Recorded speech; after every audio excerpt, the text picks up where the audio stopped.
Bonjour, alors aujourd'hui nous allons parler de la littérature des indépendances en Afrique. Nous avons tous entendu l'Afrique indépendante, nous avons tous entendu les pays africains ont demandé leur indépendance à un moment donné, mais la vraie question qui se pose, pourquoi les Africains ont demandé leur indépendance? Pourquoi déjà l'indépendance? Qu'est-ce qui a poussé aux Africains de demander leur indépendance et quelles sont les raisons qui ont fait que l'Afrique a demandé son indépendance? Bon, ça revient toujours à la même chose.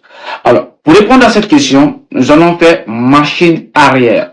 C'est-à-dire, nous allons revenir dans la littérature post-coloniale, la littérature coloniale, et après on parle de la littérature des indépendances. Mais nous allons le faire de façon très résumée parce que dans les prochaines vidéos, ils seront tous détaillés one by one.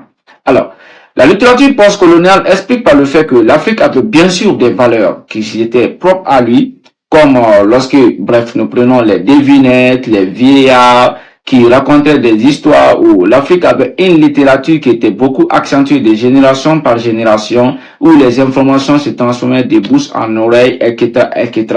Vous allez apprendre beaucoup de choses sur la littérature des indépendances de ce moment. Mais certes, ça ne se limite pas là-bas.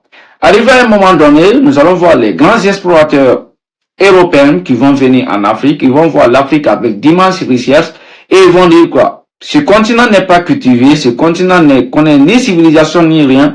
Et ils vont dire, bon, alors, maintenant, nous allons leur donner une très bonne civilisation. Cette civilisation, c'était quoi? C égale à C. Colonisation est égale à civilisation. C'est ce que les Européens ont trouvé en nous donner. Donc, l'Afrique a connu plusieurs années dans la colonisation, dans la torture, dans le désespoir, dans plein de choses terribles. Jusqu'à un moment donné, les Africains ont commencé à se réveiller. Nous avons vu des Africains, ils ont commencé à se rebeller, mais comment ils sont rebellés? Ils sont rebellés à travers des écrits. Nous avons vu des plus grands écrivains du monde entier, comme les Léopold Sédar Senghor, Aimé Césaire, Kamara Laye, l'enfant noir. Ils se sont levés, ils se sont révoltés pour dénoncer ce qui s'est passé. À travers cette dénonciation qui a abouti à l'indépendance, nous avons vu jour à la littérature des indépendances.